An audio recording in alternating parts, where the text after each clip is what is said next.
Good morning, students. Today we will be starting with the startup. What is the meaning of startup? First, we will be doing.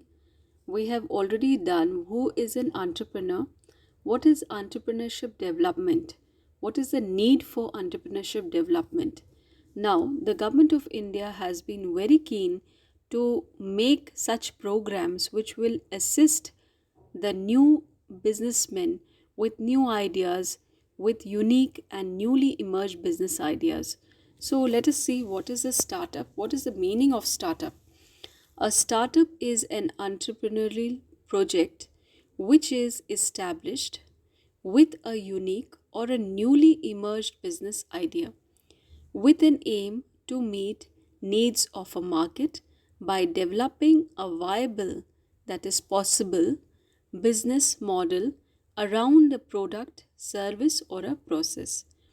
So, startup children, it can be a new product or it can be a different kind of service provided or the process in for production. Okay, so anything that is new, that is unique, a unique business idea which is promoted, that is what is a startup. Okay, so till when will the company be called a startup company? Okay, how much investment we can do in such companies? Okay, how will it be registered? All these things we need to know.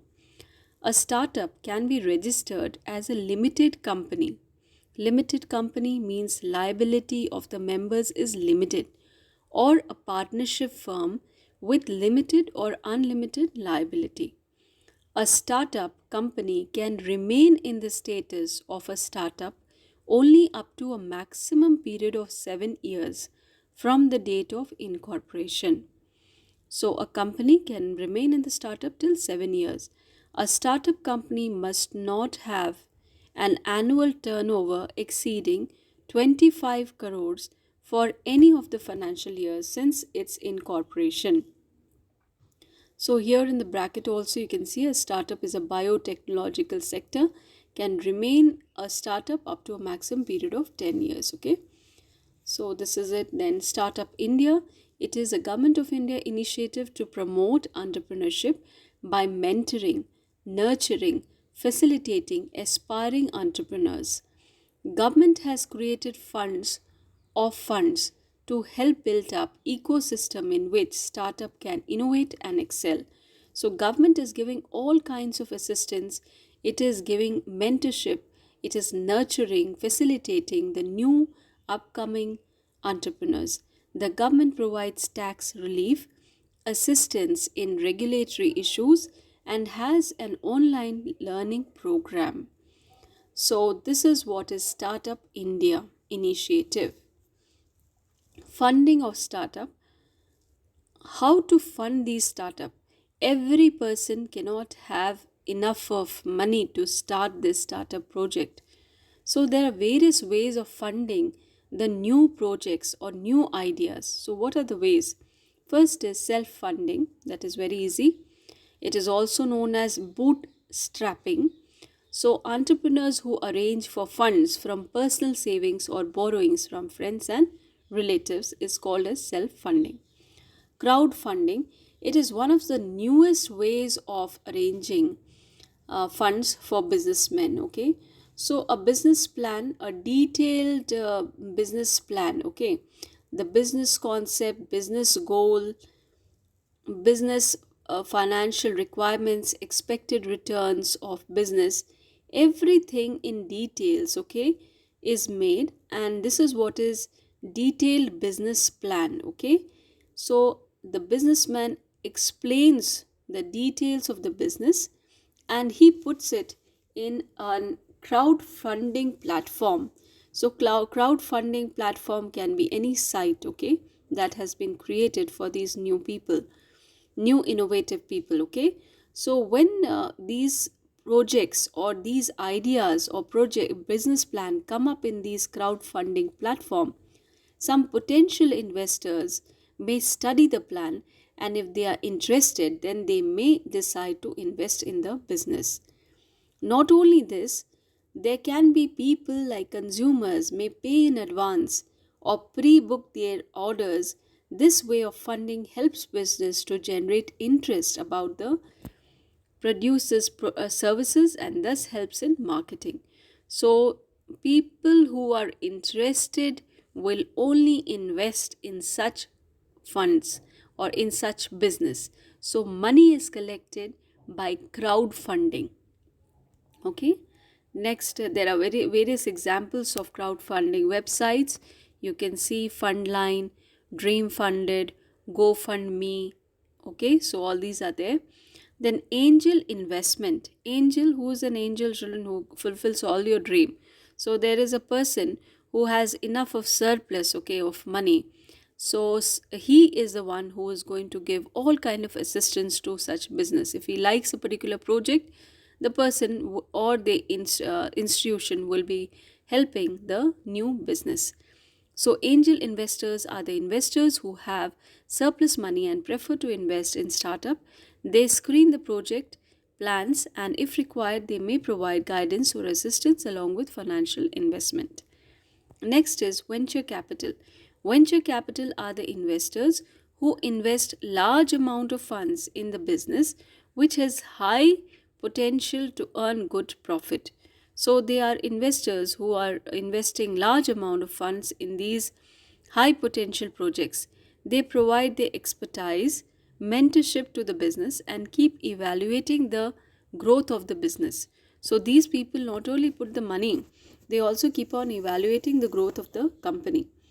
Venture capital is professionally managed funds in which money is invested against equity. So equity is being floated and is usually withdrawn when the business goes for IPOs, that is initial public offer. So when the company starts to do initial public offer of shares, okay, then this capital may be withdrawn by the people who have invested in this.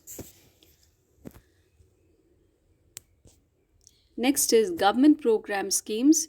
Government has a number of programs. One of the programs that the government has started is termed as Mudra scheme for small medium enterprises, under which entrepreneurs can present their business plan to government, and once the plan is approved their loan gets sanctioned.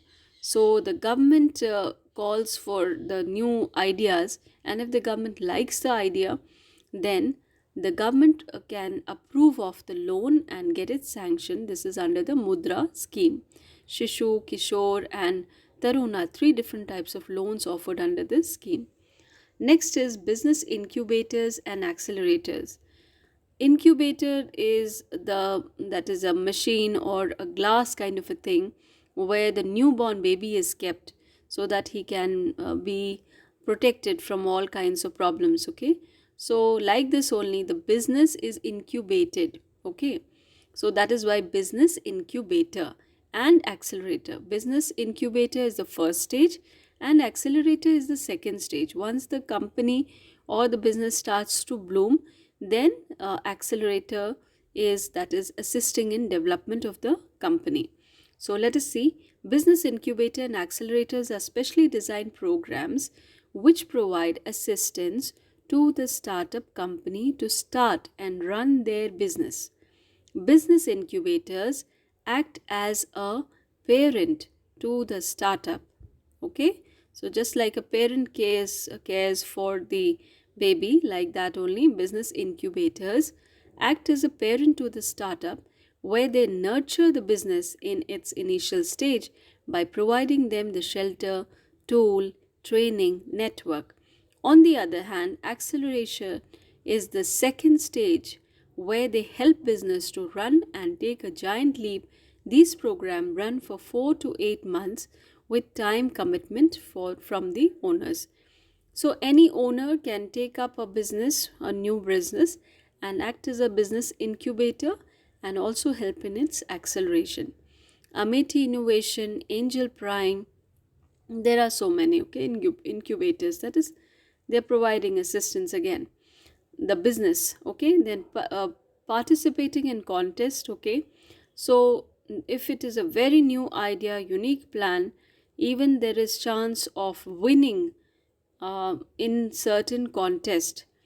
So the winners in the contest get a prize and also get a platform to inform the people about the project and thus inviting investors. So this is participating in contest. Simple. Okay, next is bank loans. Like we get loans from the bank. Okay, entrepreneurs can prepare a detailed business plan and approach the bank for the short term and long term financial requirements. Finance from microfinance providers or NBFC. NBFC is non banking financial corporations. There are various institutions which are providing funding to the new projects. Okay, for the startups who fail to meet the requirement or credit rating of banks may approach the microfinance providers to meet their financial requirement. These non-banking institutions can provide banking services without meeting the legal requirements of the bank. So this is a benefit that they are getting, that without much of legal requirement they are fulfilling the need of the startup company. Okay, so this is the various types of funds that funding that can be done for a startup funding. Okay, so now let us see what is a small that is small business. Okay, so we'll just see into. Okay, now it is intellectual property rights. Intellectual property right refers to creation of mind, innovation, literary and artistic work, symbols, names or images used in commerce. Intellectual property can be industrial property like patent for inventors, trademarks or designs, or copyright, which may include the literary or artistic work. So like the name suggests, intellectual property. Okay, so any business idea has to be legally protected. Okay, or any literary work, it can be a person is writing novels. Okay, or a person has made a movie. Okay, so artistic work. Okay, these things have to be protected. They are an individual or a group of individuals effort. Okay, so that is what is intellectual property rights of the entrepreneurs. So any kind of innovation that they have done should be protected. So for inventions there is patent right. For any kind of marks, okay, any kind of mark, like you are having any kind of thing, like big companies, Mercedes has one that is trademark. Okay, so that has to be protected, nobody else can copy it. Copyright is for literary or artistic work. Literary work means you're writing any kind of that is any kind of a story, or any artistic work has to be protected with copyrights. That's all. Okay, with this intellectual property. Okay, now we'll come into the meaning and nature of small business. The MSMED, that is Micro, Small, Medium Enterprises Act, categorized the business as small business on the basis of investment in plant and machinery. The small scale industry can be categorized as traditional and modern. Okay, so small scale industries are in two forms. One way is traditional handloom, handicraft, coir industry, sericulture, khadi, and modern is small scale industries and power looms. Okay, so these are the industries, but the MSMED Act 2006 has classified the industry on the basis of investment in plants and machinery. Okay, so definition according to MSMED Act 2006, it is there in your NCERT book. Enterprise has been categorized into two: manufacturing and service sector. Manufacturing, and there are three types of enterprises: micro enterprises, small enterprises, and medium enterprises. Micro enterprises, where investment in plant and machinery does not exceed 25 lakh rupees. Small enterprises, where the investment in plant and machinery is more than 25 lakh but does not exceed 5 crore. Medium enterprises, where the investment in plant and machinery is more than 5 crore but does not exceed 10 crores. So these are the definitions that you need to know according to MSMED Act 2006. Manufacturing, three industries, and see the categorization. Likewise, you have the service industry. In case of enterprises engaged in providing or rendering services, there are three types: micro enterprises, where the investment in equipment does not exceed 10 lakh rupees. Small enterprises, where the investment in equipment is more than 10 lakh rupees but less than but does not exceed 2 crore rupees. Medium enterprises, where the investment in equipment is more than 2 crore but does not exceed 5 crore rupees. So the category you need to know for your examinations, okay? So you have to learn these things, okay? So if we ask micro enterprises, means you should know in service sector the investment should not exceed 10 lakh rupees, okay? Then village industries has been defined as an industry located in rural areas which produce any goods rendering any services with or without the use of power, and in which the fixed capital investment per head or artisan or workers is specified by the central government from time to time. Next, cottage industries. These are also known as rural industries or traditional industries. They are not defined by capital investment criteria, okay? So you have this in your book, okay? You can just have a reference of cottage industry as well, okay? So, but when in the examination you are asked what is the MSMED Act, okay, how does it define? You will just talk about the manufacturing industry and service industry. You will not include village industry and cottage industry in it, okay? Okay. Next is, what is the contribution of small scale industry towards the development of Indian economy? So how is the small scale industry helping us? One is output generation. 40% of the gross industrial value in the economy is the production of from the small scale industry. Employment generation. 95% of the industrial units in the country, small industries being labor intensive, generate large employment opportunities, multiple source of income. These industries offer a wide range of non-agricultural activities to the rural household, promotes balanced regional development, entrepreneurial opportunity. It is giving opportunity to the fresh, new, talented people, okay, to produce or render new services, low cost of production. These are usually utilizing local, that is, people, okay, or and cheap labor or cheap raw material, okay. So with the result, the cost of production is low. The lower cost of production enables the small industries to compete with the other enterprises, promotes exports, optimum utilization of resources, optimum use of resources, and customized product. Customized product here means, children, that is according to the customer. In small scale industry, it is possible that the customer, okay, can ask for, okay, the type of product that he or she wants, okay. So that is what is customized product, okay. So that is it, okay, children. So this is what for small scale industries. So go through your lessons, okay, properly. Go through your chapter properly. Okay, thank you all of you.